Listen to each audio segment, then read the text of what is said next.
Kasus orang yang hilang selalu menarik perhatian saya.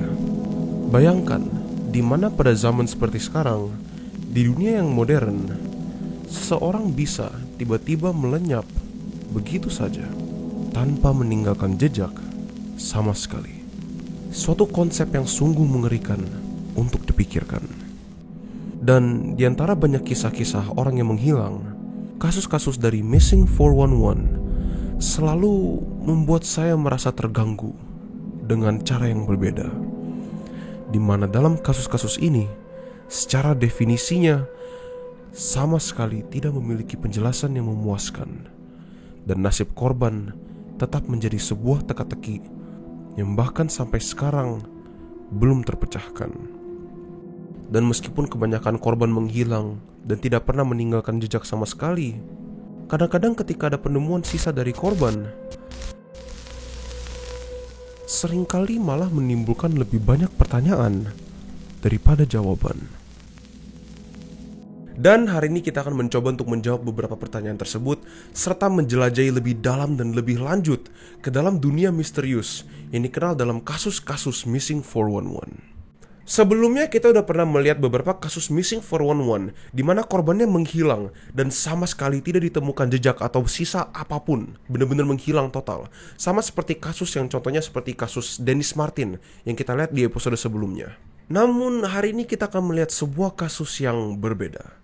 Kasus mengenai seorang pemuda yang dikenal dengan nama Charles McCullers, seorang fotografer dan juga outdoorsman yang berpengalaman yang menghilang ketika sedang melakukan suatu perjalanan hiking ke tempat yang terpencil, di mana pencarian tidak menemukan jejak apapun. Tapi ketika sisa korban ditemukan beberapa tahun kemudian, sisa-sisanya ditemukan dalam kondisi yang begitu membingungkan dan benar-benar tidak bisa dijelaskan. Seperti biasanya kita akan memulai dengan menceritakan cerita kronologis dari kejadian-kejadian yang terjadi pada hari itu, sebelum kita membahas fakta-fakta yang kita ketahui, bagaimanapun dikitnya.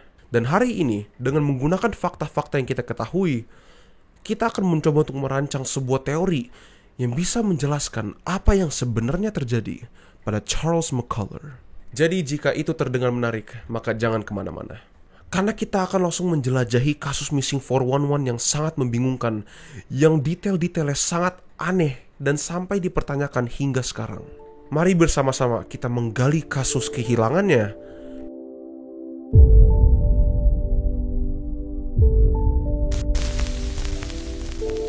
Charles McCullers. Charles McCullers merupakan seorang pemuda dan fotografer yang berusia 19 tahun yang dikenal suka menjelajahi dan mendaki ke area-area yang terpencil di seluruh bagian utara Amerika Serikat.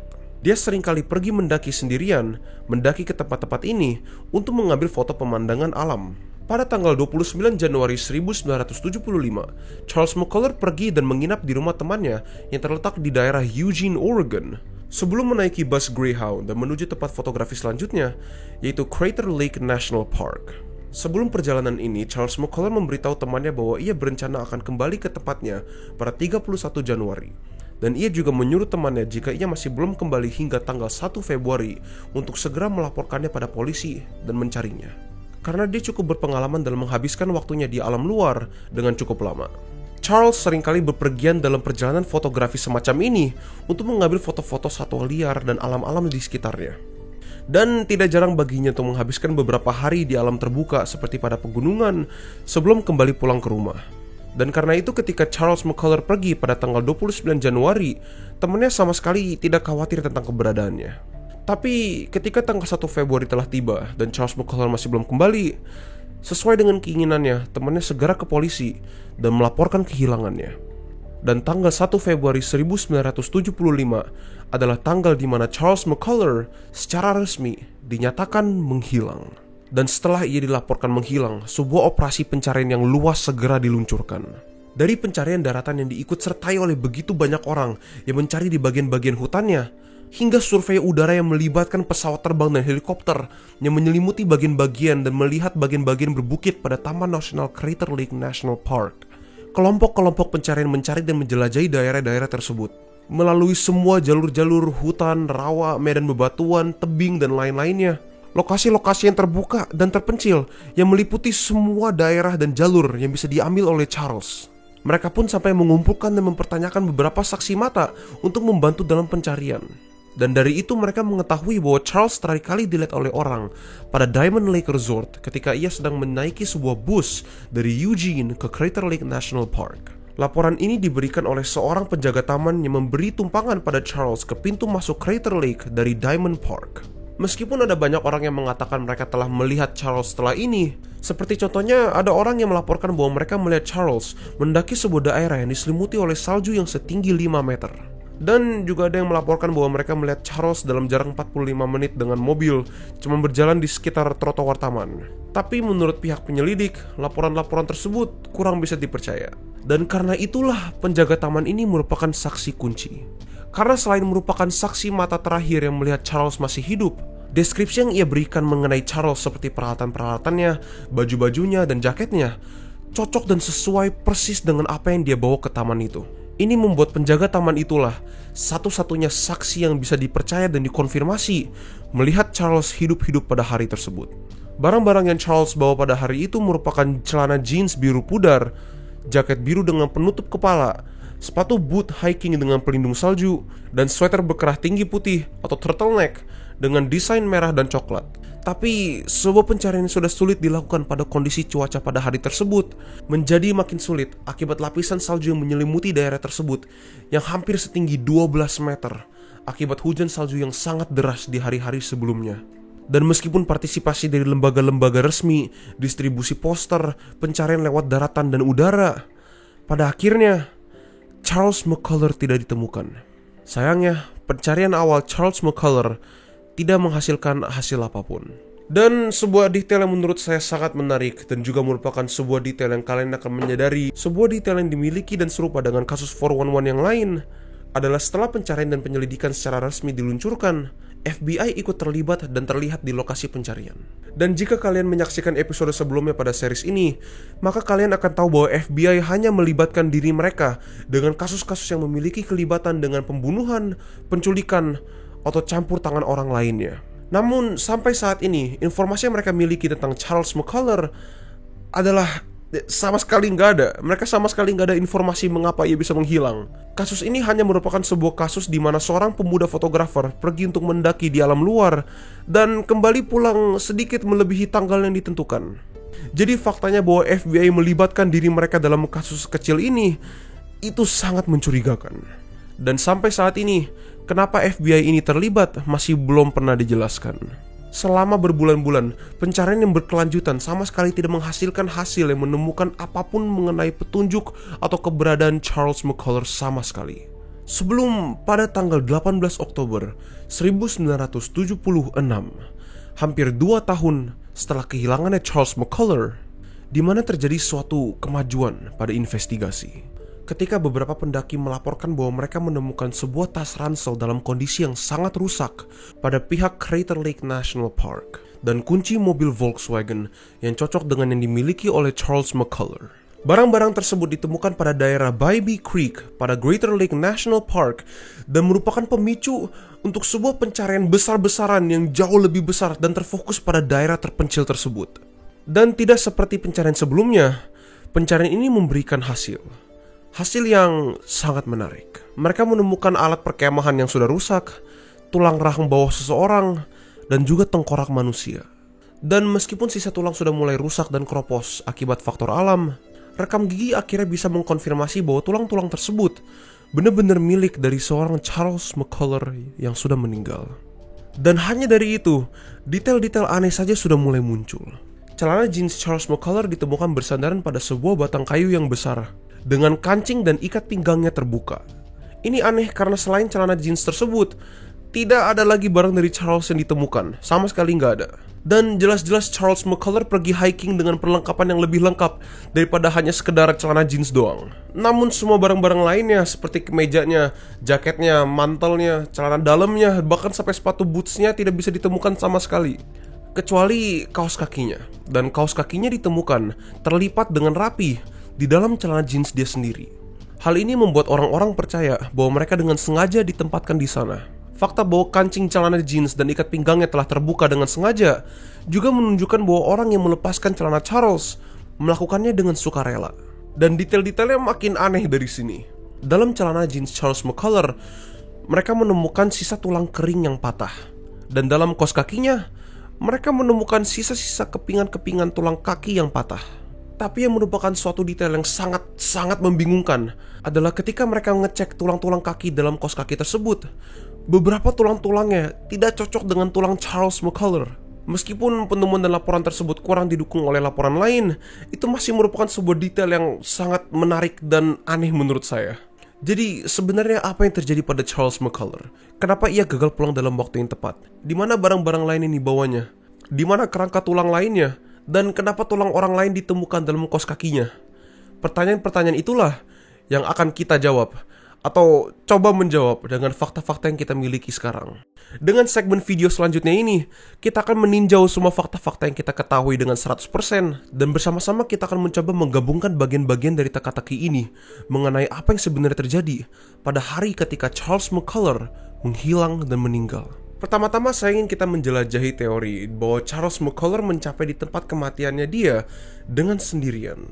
Kita tahu bahwa Charles McCullers memiliki hobi untuk menjelajahi tempat-tempat yang terpencil untuk mengambil foto-foto alam yang indah. Dan kita juga tahu bahwa dia cukup bugar dan memiliki pengalaman yang cukup untuk menjelajahi hutan tersebut. Ia bahkan memiliki pengalaman bermalam sendirian selama perjalanan fotografinya ke dalam hutan. Jadi kenapa kita nggak bisa menganggap bahwa Charles McCullers ini hanya tersesat? Mungkin dia mengambil suatu rute pendakian yang masih belum siap ia hadapi, dan ia tidak mampu untuk menaklukkan tantangan tersebut, hingga ia akhirnya tersesat dan meninggal. Tempat di mana Charles McCullers ditemukan merupakan sebuah gunung yang berlapis es yang cukup indah. Jadi kenapa kita nggak bisa mengasumsi bahwa Charles McCullers mendaki ke tempat tersebut dengan sendirinya untuk mengambil foto alam yang indah? Kemudian ketika ia menyampai puncak gunung tersebut, mungkin ia menyadari bahwa ia tidak bisa turun dengan selamat, sehingga ia lebih pilih menunggu di atas gunung tersebut hingga ia mati karena hipotermia. Kondisi celana jeansnya Charles McCullers dalam kondisi kancing yang terbuka dan ikat pinggang yang terlepas biasanya dijelaskan oleh orang-orang sebagai bagian dari suatu fenomena yang dikenal dengan nama paradoxical undressing, atau tindakan orang ketika mereka melepas baju saat mendekati kematian akibat kedinginan, yang mungkin bisa menjelaskan kondisi celana jeans tersebut. Itu masih tidak bisa menjelaskan penemuan-penemuan lain dari pencarian tersebut. Paradoxical undressing gagal menjelaskan di mana barang-barang lain Charles McCullers berada, seperti topinya, jaketnya, celana dalamnya. Dan paradoxical undressing juga gagal menjelaskan di mana sisa rangka tulang Charles McCullers ini. Kenapa yang ditemukan hanya tulang kering, tengkorak, dan bagian-bagian dari tulang kakinya? Kemana sisa tulang pinggulnya, tulang pinggangnya, tulang belakangnya, tulang rusuknya? Tidak ada semuanya. Kenapa sisa tulang kaki Charles McCullers ditemukan dalam kaos kakinya yang terlipat secara rapi di dalam jeansnya? Dan kenapa jeansnya Charles McCullers diletakkan secara rapi di sebelah batang kayu yang lebar? Dan kenapa barang-barangnya Charles tidak ada di sekitarnya sama sekali? Sebuah fakta lain yang sama anehnya adalah di mana sisa tubuh dari Charles McCullers ditemukan. Tubuhnya ditemukan di posisi yang sangat jauh di luar jalur, di puncak gunung yang berlapis es yang sangat terpencil. Dan hal ini menimbulkan sebuah pertanyaan. Jika Charles benar-benar tersesat dan mencoba untuk kembali tetapi gagal, kenapa ia tiba-tiba ingin mendaki gunung yang berlapis es ini? Dan kenyataan bahwa tempat di mana ia ditemukan awalnya disarankan sebagai sebuah tempat pencarian pada pencarian pertama, tapi dari banyak organisasi resmi yang ikut serta dalam pencarian Charles McCullers ini, sama sekali tidak ada orang di antara mereka yang bisa mendaki gunung es tersebut, bahkan hingga menggunakan snowmobile. Jadi jika tim pencarian dan penyelamat dari organisasi resmi tidak bisa mencapai gunung tersebut, mereka menggunakan logika bahwa Charles tidak mungkin bisa mencapai ke atas itu dengan sendirinya. Jadi apa yang bisa membuat ia berada di tempat itu? Dan mungkin fakta yang paling membingungkan, kenapa dalam pencarian ini FBI ikut terlibat? Dengan detail-detail yang sangat membingungkan dan informasi yang begitu samar-samar mengenai kasus ini telah membuat beberapa orang mengspekulasikan dan membuat teori-teori hingga mereka berpikirkan suatu hal. Dan hal ini merupakan kecurigaan orang-orang bahwa Charles McCullers merupakan korban dari sebuah kasus pembunuhan. Percakapan mengenai kemungkinan Charles McCullers ini dibunuh itu selalu ada, namun nggak pernah benar-benar dianggap serius karena kurangnya bukti. Tapi dengan fakta-fakta yang kita miliki sekarang, yang belum ada ketika masa penyelidikan masih dibuka, saya rasa kita memiliki kemungkinan yang cukup bagus untuk menyelidiki kemungkinan sebenarnya Charles McCullers ini dibunuh. Apakah pembunuhan ini benar-benar memiliki kemungkinan terjadi, atau hanya teori buang-buangan saja? Meskipun Charles McCullers merupakan seorang yang memiliki pengalaman dalam mendaki gunung atau bermalam di luar hutan, saya merasa cukup aman untuk kita berasumsi bahwa Charles McCullers tidak memiliki cukup pengalaman untuk mendaki dengan sendirian ke tempat di mana tubuh ia ditemukan. Ingat bahwa tempat di mana tubuhnya ditemukan merupakan sebuah gunung yang berlapis es, di mana tim pencari dan penyelamat gagal untuk mencapai puncaknya. Jadi bagaimana mungkin Charles McCullers ini yang tidak memiliki pengalaman pendakian profesional bisa mencapai puncak tersebut dengan sendirian? Bagaimana jika ia tidak melakukannya sendiri? Bagaimana jika ada seseorang atau pihak ketiga, sebuah individu yang lebih berpengalaman yang menaruhnya di sana? Entah membantunya mendaki atau menyembunyikan tubuhnya. Ini lebih masuk akal ketika kita melihat kondisi di mana barang-barang Charles McCullers ditemukan, terutama jeansnya, dengan kondisi resleting dan kancingnya yang terbuka, dan ikat pinggangnya yang terlepas. Kalau kita menerima penjelasan paradoxical undressing biasanya terjadi terhadap orang yang telah terjebak dalam dingin tanpa makanan dalam waktu berhari-hari hingga berminggu-minggu. Ketika orang tersebut sudah sangat lemah dan sudah hampir meninggal, baru paradoxical undressing terjadi. Dan biasanya paradoxical undressing ini terjadi ketika orang-orang melepaskan bajunya secara frantik, bukan dengan cara melepaskan ikat pinggangnya, melepaskan jeansnya, dan menyenderkan jeans tersebut pada batang kayu yang lebar, dengan melipat kaos kakimu sendiri yang memiliki tulang kakimu di dalamnya secara rapi, dan memasukkannya ke dalam kantong jeans tersebut.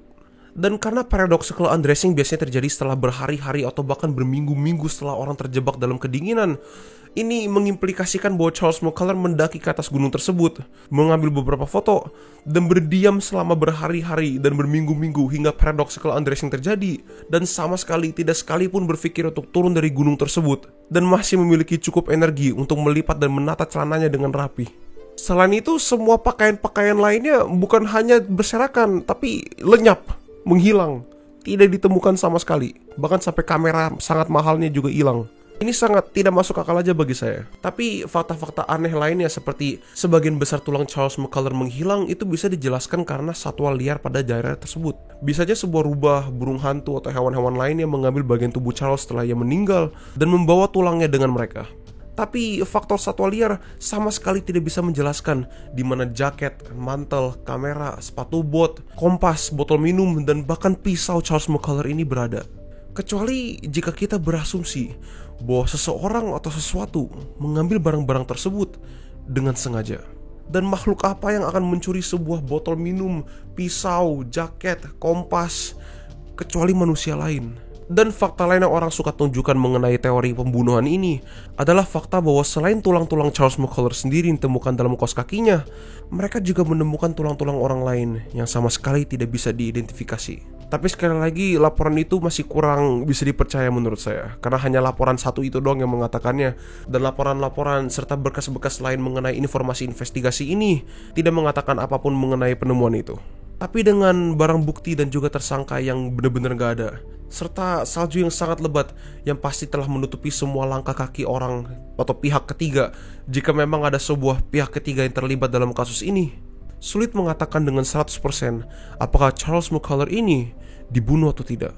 Tapi menurut saya di antara semua teori dan fakta-fakta yang kita ketahui secara pastinya, ini merupakan teori yang saya secara pribadi percaya. Halo, ini saya hanya ingin menambahkan doang setelah video saya diedit. Tapi alasan kenapa Charles McCullers ini tidak pernah disangka merupakan sebuah kasus pembunuhan adalah karena meskipun semua petunjuk mengarah ke konklusi itu, jika memang Charles McCullers ini dibunuh, pembunuhnya benar-benar sama sekali tidak meninggalkan jejak apapun yang bisa menunjukkan bahwa dia dibunuh. Kayak mereka sama sekali nggak menemukan tulang atau bahkan serpihan-serpihan dari kepingan-kepingan kukunya atau bahkan rambutnya Charles di daerah yang begitu luas yang mereka cari. Dan itulah yang menyebabkan mereka mengira kalau kemungkinan Charles McCullers ini dibunuh itu mustahil, tapi dibunuh oleh manusia. Jadi ya ini udah mulai masuk ke hal-hal yang berbeda lagi ya. Tapi itu bisa berarti bahwa Charles McCullers dibunuh oleh sesuatu yang bukan manusia. Dan yang sudah pasti itu bukan hewan-hewan yang kita ketahui sekarang, karena kondisi di mana mayat Charles McCullers ditemukan sama sekali nggak cocok dengan hewan-hewan atau predator-predator yang kita ketahui di daerah tersebut. Oke, dah itu aja dari saya cuma lupa menambahkan detail-detail kecil seperti ini. Silakan lanjut videonya. dan merupakan apa yang terjadi di hari-hari di mana Charles McCullers menghilang. Dan jika kalian tidak setuju dengan pendapat saya, itu tidak masalah. Itulah makanya dinamakan sebuah teori dan bukanlah kenyataan. Kalian dipersilakan diskusi dengan satu sama lainnya di bawah kolom komentar. Dan masing-masing kalian bisa berspekulasi mengenai apa yang sebenarnya terjadi pada Charles McCullers ini. Dan juga tolong beritahu saya jika ada sekadar informasi yang terlewat, atau jika ada sebuah detail yang belum saya diskusikan. Tapi dengan itu, saya ingin berterima kasih pada kalian semua yang telah menonton sampai sini. Ini sekarang merupakan episode kedua dari series eksplorasi Missing 411 saya. Pada episode sebelumnya, kita bersama-sama menjelajahi kasus membingungkan, yaitu kasus Dennis Martin, di mana seorang anak kecil bisa menghilang tiba-tiba padahal sedang diawasi oleh ayahnya sendiri.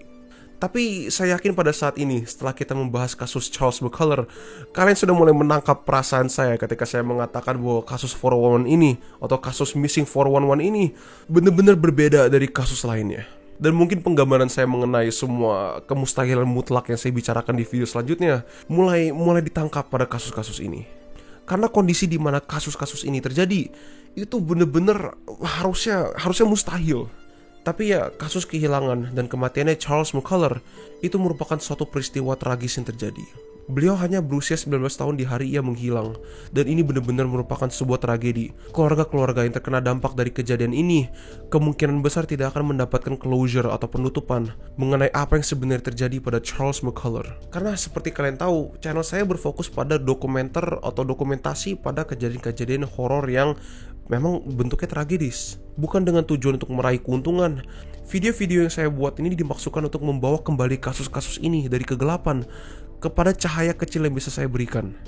Saya harap untuk kedepannya sama sekali tidak ada kesalahpahaman mengenai apa niat saya untuk membuat video-video seperti ini. Tapi ya, jika kalian menikmati video-video seperti ini, kalian dipersilakan untuk klik subscribe atau berinteraksi dengan video ini dengan cara apapun. Itu sangat diapresiasi oleh saya. Saya benar-benar ngebaca semua komen-komen pada video saya, baik atau buruk, dan saya menghargainya. Karena saya mengetahui bahwa saya bukanlah orang sempurna. Dan dibalik semua perkataan buruk atau kritik yang orang katakan, ada sebuah pelajaran yang bisa saya ambil darinya. Dan kalau kalian kurang suka dengan video tragedi sini, ya pertama-tama kenapa kalian masih di sini? Kedua, saya juga mengeksplorasi beberapa konsep-konsep horor lainnya yang tidak dengan secara langsung terkait dengan tragedis yang berada di dunia nyata. Seperti konsep liminalitas, konsep analog horor, dan lain-lainnya. Tapi sekali lagi, saya ingin berterima kasih pada kalian semua yang telah menonton sampai sini. Tapi untuk sekarang itu aja dulu dari saya. Sampai jumpa di video selanjutnya. Bye-bye.